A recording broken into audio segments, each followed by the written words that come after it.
mainly out of boredom. If you didn't have the boredom, you probably wouldn't be playing them as much. But it's usually boredom, exhaustion. For people that hit bad habits, it's usually stress, these kind of things. For me, it wasn't particularly. It was mainly lack of confidence and shyness, okay? And of course, the boredom. Now, before I begin to go into the basic reason for bad habits, I want to find out from you, and if you don't mind popping it in the chat, that would be fantastic. What is the reason you logged on to this webinar? In other words, why are you here? You know, was it a bad habit that you tried to break, but you just can't break it? Or did you have a failure in breaking a habit? Or are you afraid that if you break this bad habit, that you're going to get another one? For example, a lot of people don't want to break the habit of smoking because they'll get into the habit of eating. So you just want to find out, for you, what is your reason for being here? Is it somebody that you want to help? Is there a habit you want to break? Do you want to just improve your knowledge of the area? Could you let me know so I can just tailor-make the webinar just for you? I've got my own points and my own notes, but I just want to make sure I'm not wasting time. Okay? Let's see what we have. So just pop into the chat. If it's your own personal bad habit, you don't necessarily have to put it in. If it's too private, it's fine. But if you're trying to help somebody else to crack a bad habit, pop it into the chat. That would be fab. Okay, so what have we got so far? Smoking, cursing, nail biting, stress related. Got it. Thank you, Lorna. Thank you. Yeah. I mean, smoking is like when people experience stress, then they experience the smoking a lot. So that's good. Ray, improved knowledge of the area. Fantastic. Thank you, Ray. Nani, own bad habits that are almost impossible to break. Got it. Thank you. Fernanda, procrastination. Yeah. Oh, I'll leave it till tomorrow. It's actually a good one. Popular one. Anybody else want to pop it in? Cannot break the habit of falling asleep every night on the couch, wake up at 2 in the morning. Got it. Okay. Now to have others studying psychotherapy. Thank you, Mark. Want to help somebody stop smoking. Thank you, Gabriella. Trina, smoking impersonal. Thank you so much.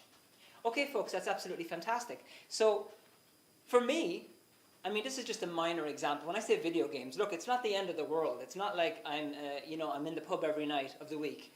But for me, I started applying this stuff. I came across this in the early 90s, and it really, really helped me to get an understanding of myself, helped me to have a clear head, and I just didn't have that compulsion anymore. I got it sorted, so that now, if I wanted to, I could play a video game. I could play it all night if I wanted to, but I wouldn't have a compulsion to have to go back and do it again. In other words, I could just drop it, pick it up, drop it, pick it up. People say, well, you should never drink. Well, okay, if you can drink and then stop it and then drink when you choose, it's better than a situation where you're compelled to do it all the time. Okay, now, I want to just tell you what we are going to cover tonight. Okay. Now, we are not going to cover the following. When a person has got a very uncontrollable habit in terms of drinking or drugs or even nicotine or even sugar, there are physical things going on in the body that contribute to a body craving for those things. It creates a kind of a dependency. So in other words, there is an aspect of alcohol and things in the body which are still in the body, still in the bloodstream, which can create a body situation where a person needs it. So for example, if a person's taking a drug, it's not just a matter of saying to the person, oh, just stop taking it tomorrow. It's just stop taking it and that's it, because the drugs are still in the body and they can still create body reactions which can lead to cravings. So there is an aspect of the material end of things. In other words, what's going on in the body with the chemicals going on in the body to do with these substances which can contribute to cravings. So we're not going to cover that tonight. there are organizations, there's one going to start in Ireland soon called Narcanon, which is specifically for people with drug and alcohol addiction. But we're not going to be covering that tonight in this particular webinar. But I'll tell you what we are going to be covering. And this is going to be your first practical exercise of the evening, because as I do a webinar, I normally ask you surprise questions. And then you're like, oh no, I haven't listened, so I need to come up with something. Here is the first thing I am going to be covering on the webinar, and the main thing. Okay? Anybody who's been with me, you know I love matchstick men because they're the only thing I can draw.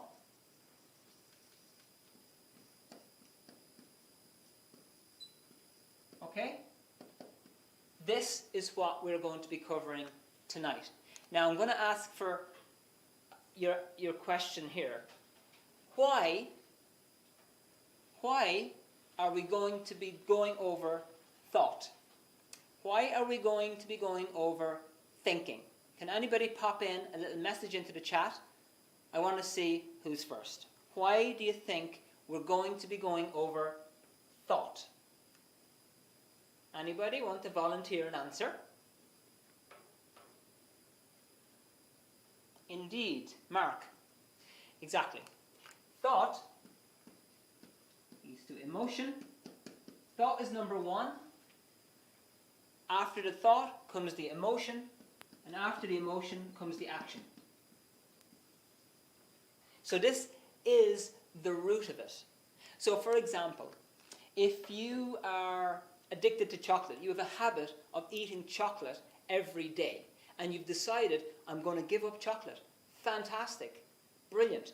And then you're in Lidl at the checkout, and you see some, oh hang on, that's not a good example, they don't have fantastic bars of chocolate at the checkout.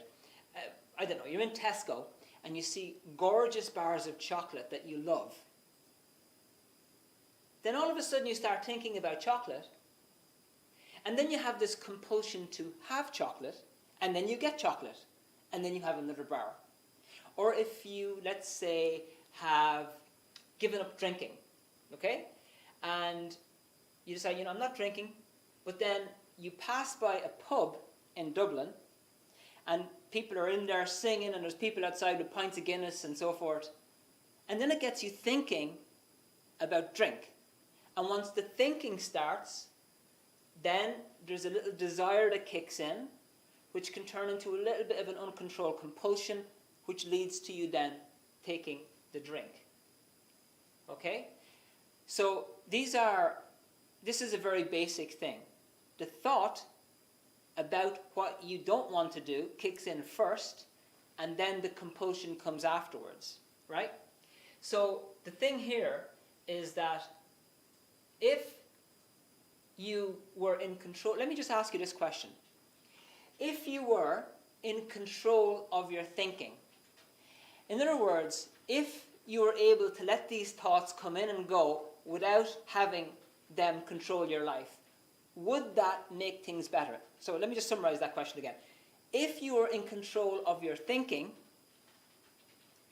and the thoughts that were coming in and out, do you think life would be better and you'd be able to get more control over a habit? Can you let me know by either a thumbs up or a yes, if you don't mind? Yeah? Good. Okay, Teresa?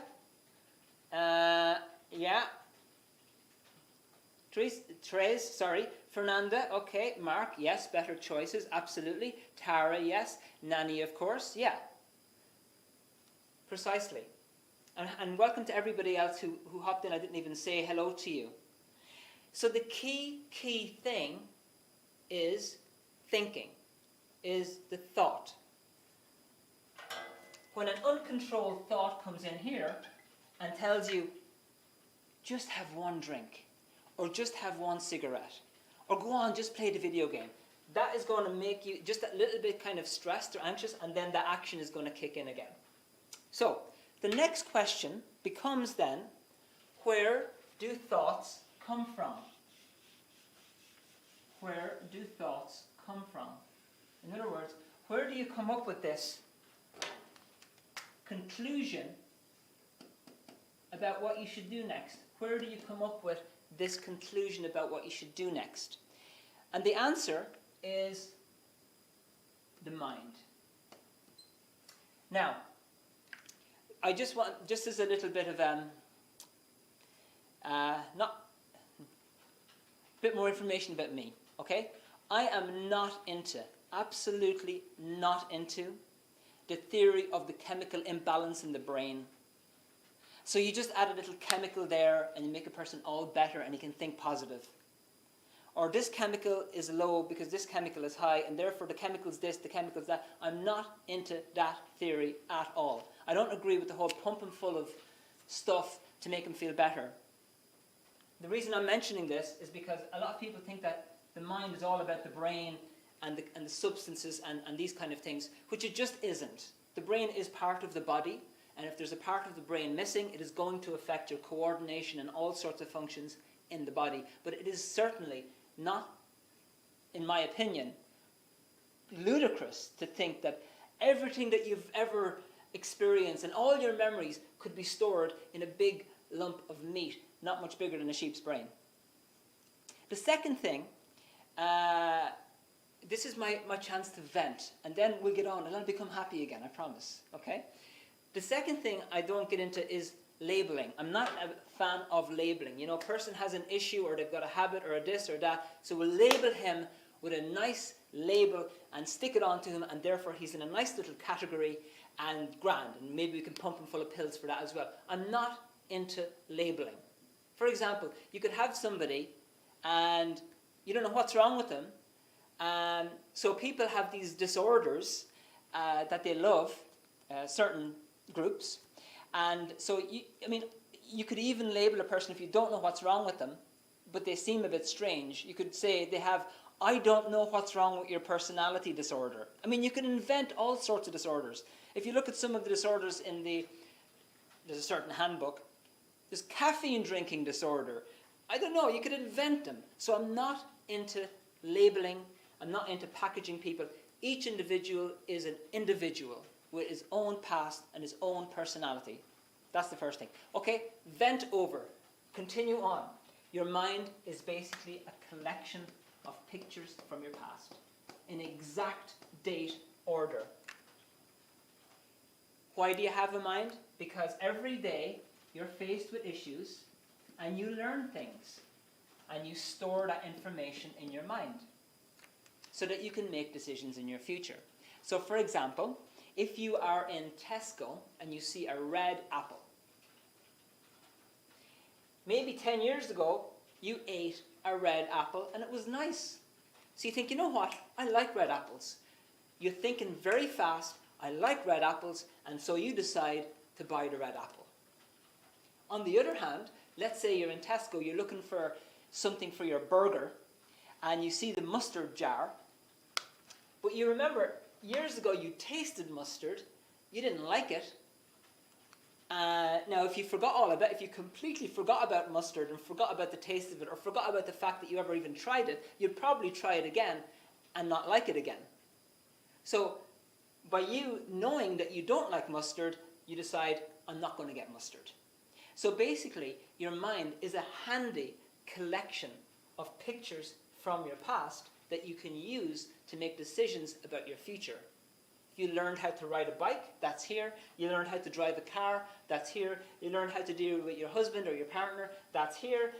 You learned how to log on to webinars, that's here. All that stuff is stored, and you use that in your life. So it's a nice storage, okay?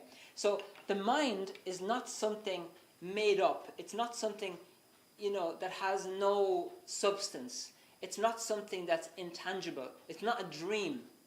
Somebody says to you, it's all in your mind. Well, what does that mean? Your mind is simply a collection of pictures from your past. Okay? It's pictures. Okay? Now, we're going to do a little demonstration of this, and I'm going to show you a picture.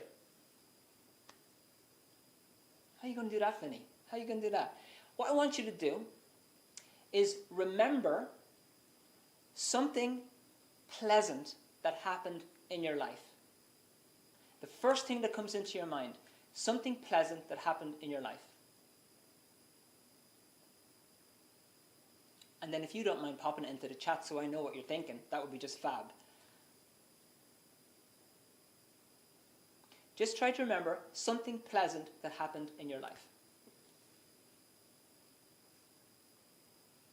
Okay. Good. I'll just give you another moment. Pop it into the chat. I want to see. I want to hear what you've got to say. I want to hear what your pleasant moment was. Therese, having children. Fantastic. Beautiful. Mark, birth of son. Wonderful. Anybody else want to pop in an example? Tara, your kids. Very good. Anybody else? House swapping holiday. Wonderful, Trina. Wonderful. Very good. And if anybody else has one, pop it into the chat. Lorna, when I first saw Jessie, I knew she was my companion. Fantastic, Lorna. Ray, birth of son, daughter. Fantastic. Anybody else? What did you get? Fernanda, your first graduation. Beautiful.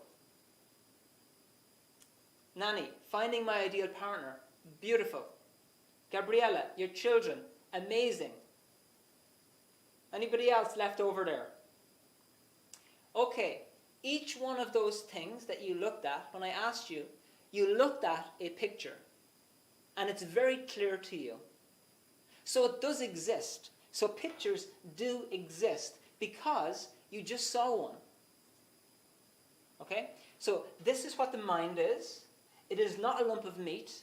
It is just a collection of pictures. Where it's located, not really the most important thing, to be honest with you. The fact is that it exists and you can see these pictures.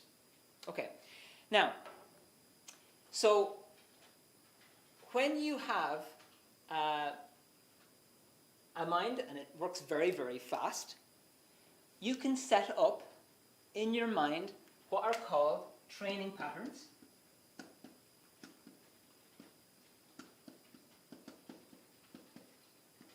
Okay, now, so let me just get rid of one or two of these lines. You can set up these mechanisms called training patterns. Now, what this means are things that you can do automatically without thinking at all. Okay? For example, so these are like processes that you have put on automatic, and it's a very clever thing to do. Okay? So for example, we could put driving a car. When you're driving a car, you don't have to think about, okay, I've got the clutch go down here, the speed, you're not thinking practically at all. Often you're thinking about completely something different, but you're driving the car. So you have this set up automatically to take care of certain functions. Walking is another one. You don't have to think about it at all because it's an automatic thing that you have set up, and your mind has an ability to set up these automatic training patterns. Swimming would be another one. The person gets in and swims. He's not even conscious of his legs going back and forth. He's just swimming. Okay. Or riding a bike is another one. Okay, you learn how to ride a bike. 20 years later, you hop up on a bike. You don't even have to think about it. Now, next question for you. I want you to give me one or two more examples of things that you have observed that are on automatic for you. What actions do you not have to think about? You just do them automatically. Give me some examples because I want to write them on the board.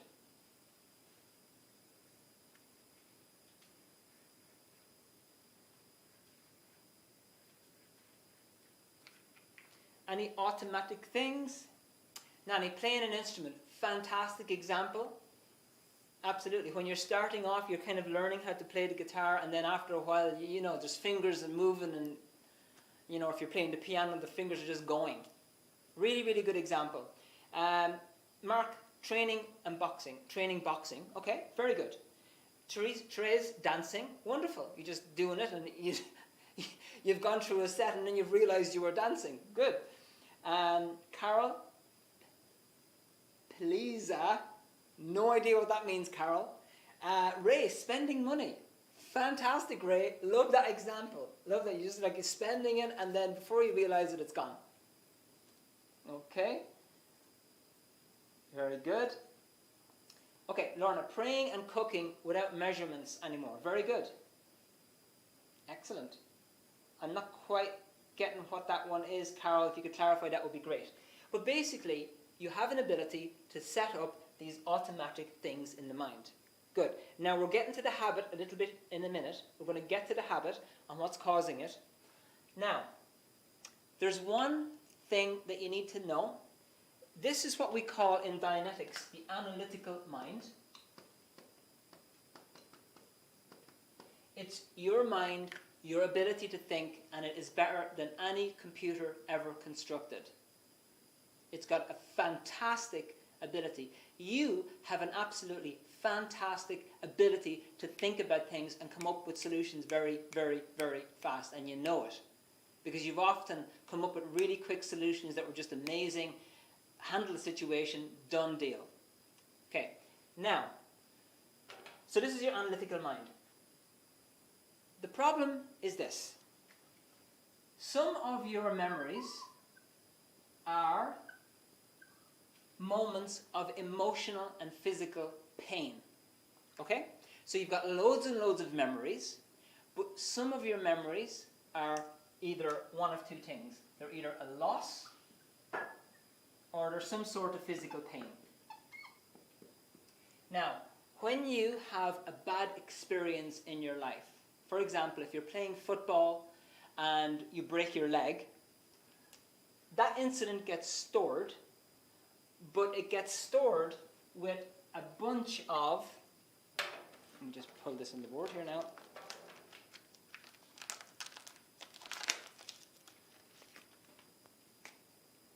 Okay, negative energy. Okay, so it's a picture, but it's got stored negative energy. Or you could call it stress.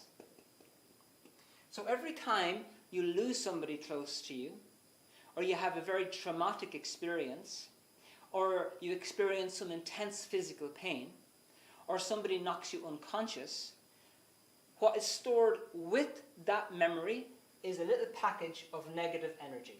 Okay? So, this negative energy and these pictures come together in a package which we call in Dianetics the reactive mind. It's called reactive because it doesn't think. In other words, there is a part of your mind that doesn't think. It just reacts. And it is what we call stimulus. I'm going to explain these words in a minute. Response. Okay? Stimulus response. This word stimulus comes from stimula. It's a Greek word. And basically stimulus response means automatic action. So the word stimula basically means a cattle prod. It comes from Greek.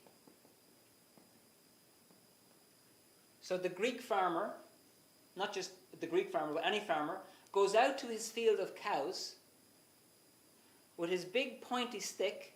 If you look up cattle prod on Google, you'll be able to see a picture of it. They're like these long things with points at the end. He goes out to the cow with his stimula. He wants the cow to go into the shed, so he taps the cow on the behind, and there's an automatic response. In other words, stimula, movement. Stimula, movement. The cow does not sit there or stand there going, hang on a minute, this fella is after hitting me with this big stick. Now what am I going to do now? No, I think I'm going to protest. Or I think, you know what, I'm going to have a little, I don't know, I still eat my hay. It's just, he doesn't even think, it's just automatic. So stimulus response basically means automatic or push button. So it's automatic or push button. An example would be you go out and in O'Connell Street there's 30 pigeons in the middle of the road, and you clap your hands, and all the pigeons automatically fly up in the air. This is called stimulus response. There's no thinking that goes on. The pigeon doesn't think. He doesn't think, okay, hang on a second. I've heard this clap before. Let me just analytically work this out. I think I'll stay. No, they don't think. They just move. Like switching off a light in a house, you know. If your lights are on, you switch off the lights. It's an automatic action. The lights don't stay around and go, okay, hang on a second. We actually don't want to turn off right now. We don't think it's the best for us. We're going to stay on. So stimulus response means automatic action. So what that means is this. The more of these incidents, and by the way, there is a name that we give these incidents. In Dianetics, we call them engrams. Okay? Engram just means written in. Comes from Greek written in. So engrams are basically moments of pain that you experienced in your past, or moments of loss that you experienced in your past. So what happens is this. Something similar in the environment, matching what happened to you back here, can trigger it off without your knowledge or your consent. In other words, something can come in here, and then that can start affecting your thinking without you even realizing it. Okay? So for example, if you were going out with a guy and he left you, and that was a big loss for you 5 years ago, and you're in a new relationship, and in the new relationship he starts arguing with you, well, that new argument could trigger off this loss, and you get the feeling like this new guy's going to leave you, whereas in actual fact he's not. Or let's say, moment of pain. Let's say you got, as a kid, you were bitten by a black cat. Now every time you see a black cat, this reactive mind triggers, and it tells you, get away, and it starts influencing your thinking without your permission. Even 10 years later, it's a different cat, different scenario, but you can still have a fear of cats because of this thing. And it works the same with compulsions and habits. So let me tell you exactly now what a habit is. Okay, so let me just get rid of a few of these things. You know what, I'm going to leave it there, because I'm going to read out to you the exact definition of a habit. Okay. Oh, by the way, let's see. Please. Waking up and looking at the phone. Thank you, Fernanda. That's a good one. Not saying no to the kids. Okay, very good. Ray, playing golf eventually. Got it. Thank you. Okay. So here's what a habit actually is. Now you're going to say, Vincent, I already know this. And yes, the last part of it is you're going to know. But I want to tell you the mechanics, because if you know what the mechanics are, you're going to know how to handle it. A habit, and this is directly from the Dianetics book that I showed you earlier on. It's a stimulus response mechanism. So remember I told you that your mind has an ability to set up automatic action. Well, also, your reactive mind also has the ability to set up these automatic actions. But these ones are called habits. These ones are training patterns that you use every day in your life. These ones are called patterns. So let me read out this definition. A habit is a stimulus response mechanism. Stimulus response just means it's a push button. It operates off triggers. Similar to the training pattern, but set up by the reactive mind out of engrams. It cannot be changed at will by the analytical mind, which is this. A habit is simply something one cannot stop. So, in other words, what you have is an ability in your mind to set up automatic action. Like driving a car, riding a bike, picking up the kids, whatever it is. But the baggage part of the mind also has an ability to set up automatic actions which tend to be destructive. And these are what we call habits. Now, when we think of habits, we generally think about things that we want to get rid of and things that are not really helping us. Okay? So these are set up by the engrams in the reactive mind. So let me give you an example of this. Oh, by the way, let me just ask you before we continue, because I'm going to introduce this word stimulus response. I want you to think about this for a second and pop it into the chat if you don't mind, because I want to see your understanding of it. What is one example of something that makes you react without your consent?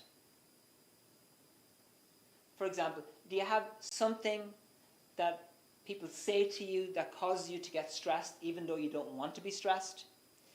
Do you have something that causes you to want to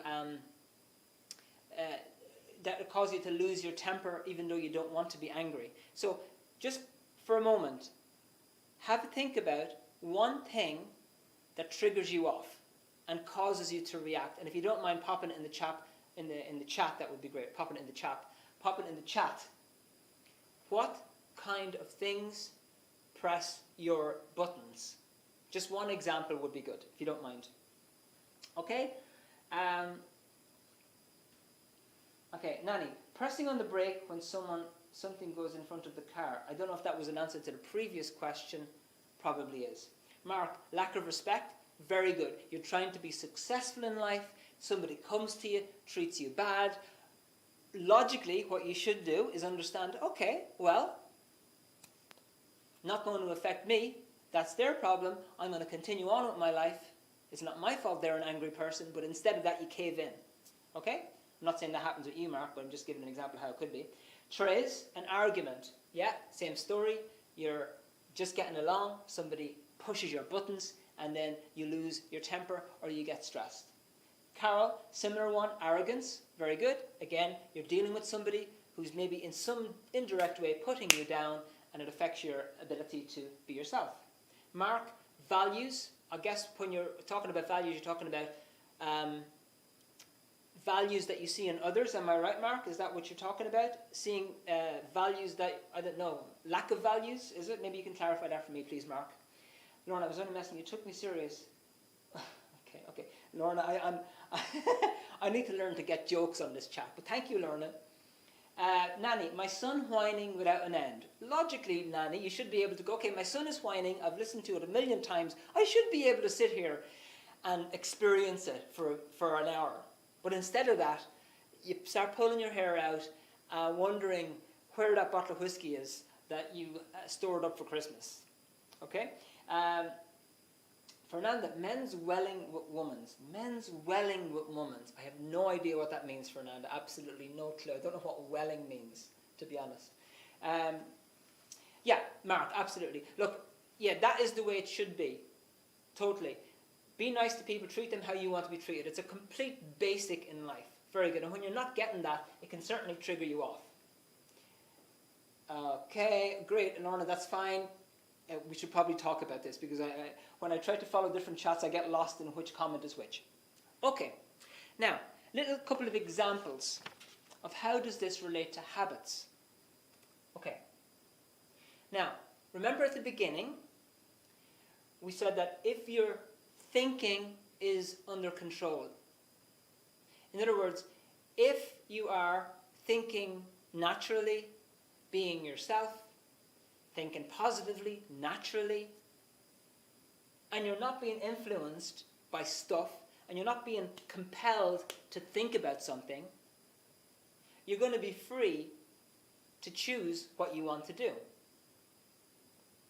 The trouble is that you have this part of your mind that you're carrying around, which is full of the pain from your past, and it causes you to get these thoughts which turn into compulsions and feelings and actions.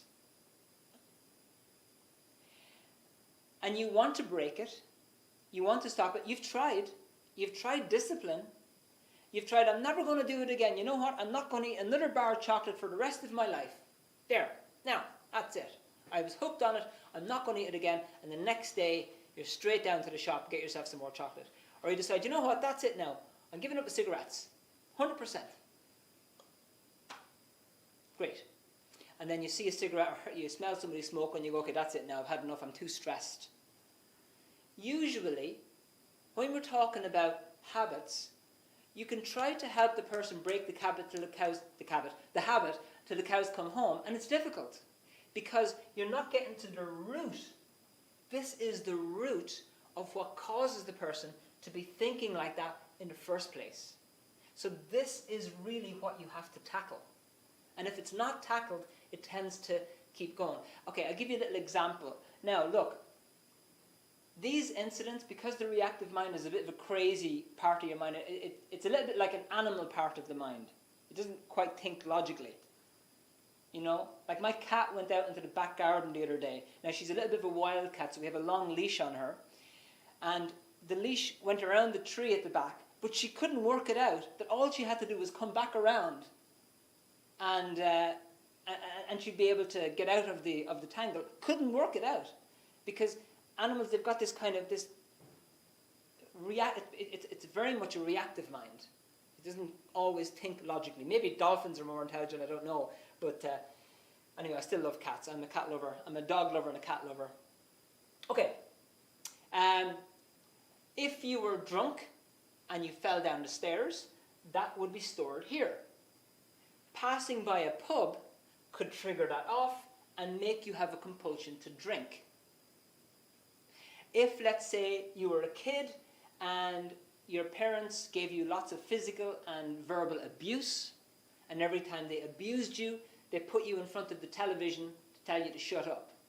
Okay? Years later, anything that's going on here, maybe trouble in your relationship, and then that triggers off the desire or the compulsion to continuously watch TV. People get addicted to pictures. And that stems from what's going on in here. It's a whole jumble of messed up pictures. Okay? So, the next question I have is, and you don't have to answer this, is how do you handle this? Now, I want to ask you, actually, now that I think of it, and guys, we're at 9 o'clock now, so I normally don't keep people after 9, but I started a bit late, so if you don't mind hanging on for a couple of minutes, that would be fab. If you really have to go, it's fine, but I'm getting to the key point here. So if you just hang on for a few minutes, I'm sorry about the delay. Okay. In order to handle habits, whether that you have a habit of smoking, or watching too much TV, or eating late at night, or whatever else the habits you have, you've probably tried numerous things to try and handle it. And let me ask you a question. What have you tried? Whether it works or doesn't work, you don't have to pop it in. What have you tried to handle bad habits? Would you mind popping it into the chat? What have you tried in order to handle past bad habits? Mark, exercise. Good. Anybody else? What have you tried to do to handle bad habits? Very good, Mark. Thank you. Yes. Reading personal development books. Brilliant, Mark. Thank you. Therese, giving out to myself, but it still doesn't work. Got it? Thank you, Therese. Fernanda, tried to put an app to turn the phone off. Yeah, you're trying all these mechanical things. Very good. Thank you, Carol. Changing routines. Good. Okay. Very good. Anybody else? What do you do? What do you do, or what have you tried to stop a bad habit? Whether it works or doesn't work, it doesn't matter. Nanny, put the alarm not right next to the bed so we can get up. Okay, Nanny, thank you. Anybody else? Practice choice theory. Okay, Mark. Good. Very good. Okay. If anybody else has something, Lorna, patches but don't work as effectively, second time to attempt. Okay. Smoking patches, I guess. Okay, if anybody else has one, pop it in here. Excellent. So look, people try all sorts of things to try and break bad habits. Getting busy doing other things, staying busy at work, trying something different. Okay, you I don't know, get yourself involved in some other, like let's say you want to break the habit of smoking, so you decide, you know what, I just need to get myself busy. So to get myself busy, I'm going to get involved in gardening. So you get busy in the gardening, And that's fine, except for the fact that what happens when you lose motivation in the gardening and it goes down? What's going to happen is that desire to smoke again, or that stress will kick back in again. So a lot of these things are workable, like changing routines, exercising, really. There's nothing wrong with these because they do help you, okay? But ultimately, to really and completely handle it, you need to handle the source of the issue.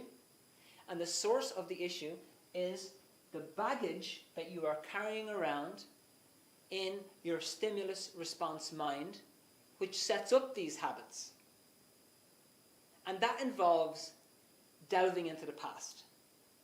I know you're probably on this webinar, you're thinking, Vincent's going to give me a trick now I can use to stop this, that, and the other. Okay? A lot of these tricks that people do to stop bad habits are often something that you have to push yourself to do every day.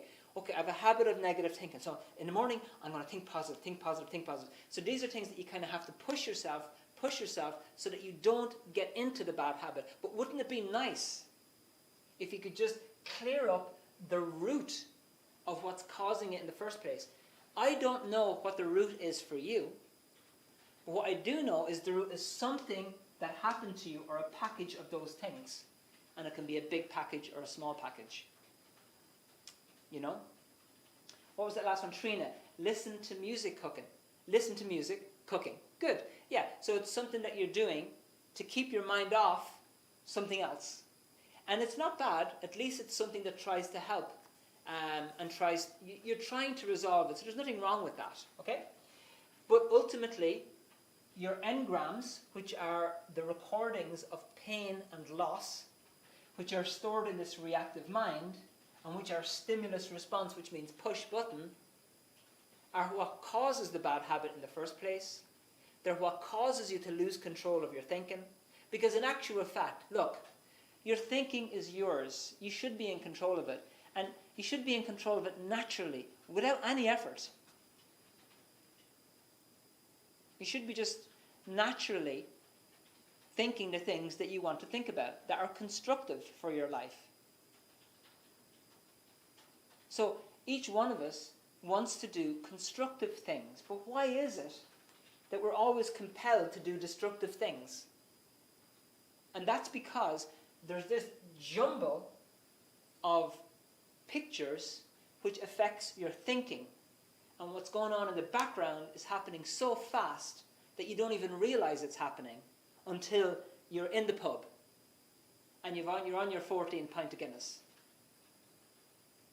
Or you've had 10 bars of chocolate tonight and you said earlier on today you weren't going to do it, and you're like, what's wrong with me? Why do I keep doing this? Why am I continuously doing things to destroy myself? Okay? It's not you. You are not bad intentioned towards yourself or your life. It isn't you. It's definitely not you. It's this stuff which is nice and solidly hidden underneath the surface in a nice package, and you need to dig it and clear it up. So how do you do that? You ask. How do you do that, Vincent? Private message came into me. The answer is yes. Okay, I normally don't read out private messages out loud. Okay. To really handle the source of bad habits and to prevent yourself from getting into these habits in the future, it is vital to clear up this reactive mind and what's in it. So you need to dig. Get a shovel. Get yourself a shovel. Not a real one, obviously. So, here is how we handle this in Dianetics.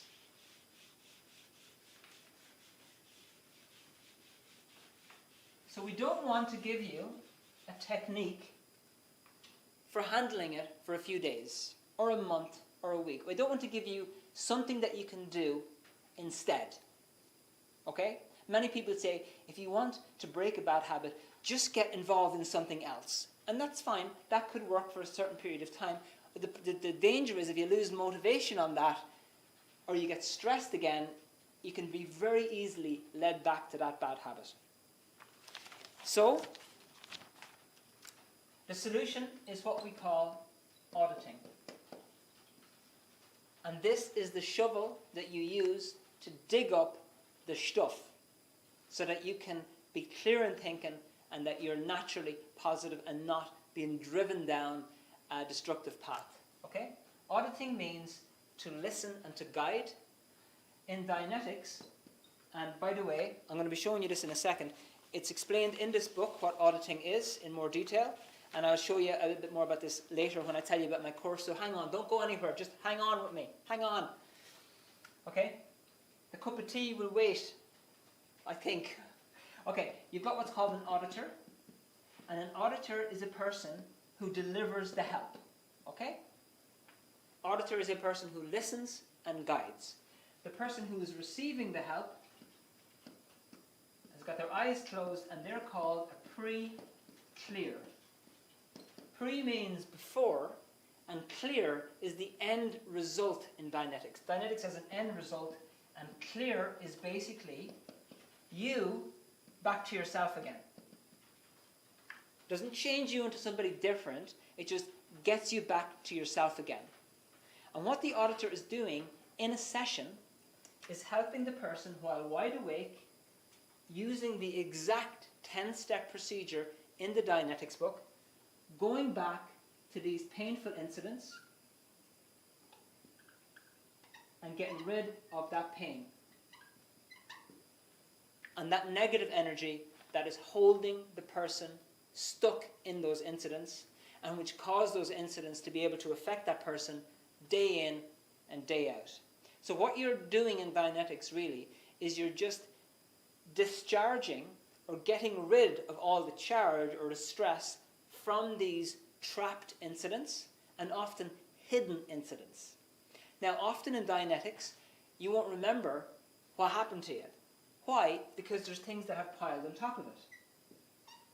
But as you handle one incident, so let's say you have an incident where your dad hit you across the head with a baseball bat last year, okay? And that's that incident here. You've done the procedure, feel a bit better, but it's still not gone away. What that means is there's an earlier incident connected to it. So you'll be sent back to an earlier incident. So maybe 10 years ago, I don't know, your mother hit you with a baseball bat. Okay, you go over that, it's not handled. You need to go to an earlier similar. At the end of the day, in each Dianetic session, you want to get to the basic of the chain. So you're not really handling just individual incidents in a Dianetic session, you're handling a chain. Why? Because you want to get to the root incident, or what I call an engram. You want to get to the root engram because that is the source of what causes a person to develop this compulsion for habits, no matter what it is. Like you could start a habit for gambling and you've suppressed yourself out of that, but then you get into a habit of smoking and then you get into a habit of this or that and the other. Handling these engrams clears up that compulsion to do destructive things against yourself, okay? It's natural therapy. It is based on the most traditional method of helping another individual since the beginning of time, communication, all right? There's no drugs, no hypnosis, none of that. Person's wide awake. You have a natural ability to do this. Okay? That is the solution. Okay, so summary, and then I want to tell you what my course is. Habits are caused by your reactive mind. And the root of the reactive mind are painful incidents in your past. The reactive mind causes all sorts of habits. You stop one, you start another. It just constantly gets you into new habits and makes it difficult for you to break habits. The only way to get to the bottom of it is to actually dig and find. And for each individual, that is different because each of us have had different bad experiences. And they're stored here. Auditing is how it's handled, and it's explained in the Dianetics book how to do that. Okay. Now, you might say to me, Vincent, that sounds great. I think I'll go and I'll get some auditing now. I need auditing. Before you do it, before you do that, before you ask me that question, how can I get auditing? to get to the root of this stuff and really clear up the compulsion to get into bad habits in the first place, there is a little bridge to get to that, okay? The bridge is this little word, and this little word is a little bit of education. Okay. Know before you go. When you are thinking about going into here, into get some auditing, in order to make that auditing effective, in order not to waste your time, in order for you to get good results, you need to know what you're doing. Whether you're somebody delivering it or whether you're somebody receiving it. So knowing the basics are very important because it will give you certainty so that the results are going to be faster.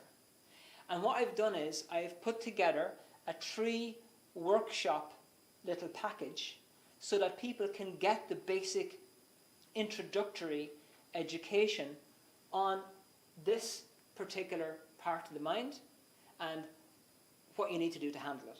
So what I'm going to do is I'm going to show you exactly what my workshops are about. It's called Dianetics Explained. It's 3 workshops on Zoom, Friday, 8 to 9. Okay? 8 to 9 p.m. Now, there's already a set started, so the next one would be Friday, 5th of June, and then those 3 Fridays after that. Now, if you miss one of these workshops, don't worry, because you'll catch it the next time around. You can catch it on that next slot, but ideally, you would attend 3 in a row, ideally. But if you can't, you can catch it the next time around because it's circular. Okay, part 1, the mystery of the mind. So in this we get into, what is the mind anyway? What is it that makes you make decisions and how to make the best decisions and how to know if you're making the best decisions?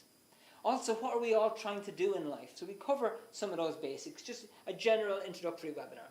Part 2, the mother of all unwanted thoughts. And here we're going to dive deep into what is at the root of your reactive mind and give you a very personal introduction to that for yourself so that you know where the problem lies. Part 3, the effect of emotional trauma and loss. This is massive because people say to me all the time, Vincent, time is a great healer. It's a wonderful healer, Vincent. Just let it go with time. It'll be grand. The problem is, with the whole time is a great healer business, is that if you don't handle this baggage, it grows. Every time something gets triggered, it adds to your reactive mind and it just grows. And if you can imagine, if it's growing and you have the problem now, what's it going to be like in 10 years' time? It's going to be worse. Okay? All right? So those are the 3 workshops that I've put together. Now, because it's not just me, it's based on the book. It's based on this book, Dianetics. The Dianetics book comes with it. And this explains everything I've gone over tonight, everything in the workshops, the full procedure, and every other situation that you could come across in order to get successful results. If you're not a book reader, do not worry, because you can also optionally get the DVD instead, which is 32 mini movies, and it's 4.5 hours, and it basically goes over all the basics in the Dianetics book. All right? So it's very good. Now, for tonight, we have a special deal. Normally, these are 30 euros, okay? But to encourage you to get going on it and to encourage you to enroll, it's 20 euros for tonight if you enroll before 9:30. Now, we might extend that because we were a little bit late starting. We might extend it to maybe, 25 to 20 to 10. But if you enroll on it, it will be 20 euros. And what that includes is the 3 workshops starting on the 5th of June, Friday the 5th of June, 8 p.m. to 9 p.m. And then the other 2. If you can't make one, you'll catch it the next time around. But I do need you there live with me so we can actually get good results from it. We keep it very, very simple. One thing at a time per workshop. And in the meantime, while you're on the workshops, you basically read the book or you watch the DVDs. Okay? The little mini movies in the DVD. And the book or DVD is sent to you with free shipping. So you don't have to worry about that. As soon as you enroll on it, the book or DVD is sent out to you straight away. And once you're enrolled, then you'll be confirmed for the first Friday, and then I will be personally taking care of you to make sure that you personally understand what's going on with yourself. Normally, these Zoom meetings are a little bit of a smaller group, and it allows me to kind of help it to be more personal, okay, so that we don't kind of give you too many pieces of general information. We just take one thing and get lots of practical demonstration of that. Okay? It's a workshop as well, so it's not just me talking, and you'll get the certainty after that. Okay? So the link has been put up in the actual chat. It's Sylvia, the host, has mentioned we're going to keep it up until 9:45. So you click the link, it'll be 20 euros before 9:45, and then after that point it'll be 30 euros. Okay? So what I want to do is I want to soon wrap up this because we've gone a little bit over time, but I want to see if anybody has any questions that you would like to ask. Right now is your chance. So any questions that you have about what I went over tonight, about habits, about the course, about the reactive mind, about anything, pop it into the chat. Okay? And I'll do my best to answer it. And look, I advertise and promote this workshop because education is the first step. Know before you go is a better choice, because once you do those workshops, you'll know better if Dianetics is for you and if you want to continue with it. You'll have certainty on it. So it'll be much easier to actually handle this reactive mind once you have your own certainty. Okay? Very good. Very good. Okay. Let's see.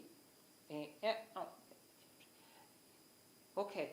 And by the way, if you want, what I can do is turn on the mic and you can just speak. If you want that, just let me know in the chat if you'd rather speak the question. That's fine too. Mark, next question. When your mind is in engram, how do you take control? That's a really good question. So when a person is being affected by an engram. Okay, so we talked about a person experiencing an engram. In other words, a person has got a heavy, heavy emotional loss. Now, the thing is, Mark, when that happens, there's a very big impact. There's physical or emotional pain, and there's some degree of unconsciousness that goes with that. So, for example, if you get knocked across the head by a baseball bat, you're going to be either completely unconscious or semi-unconscious. So at that particular moment in time, anything that is said around you during that moment or anything experienced goes into the reactive mind as part of the package. Now, if that engram gets reactivated in the future,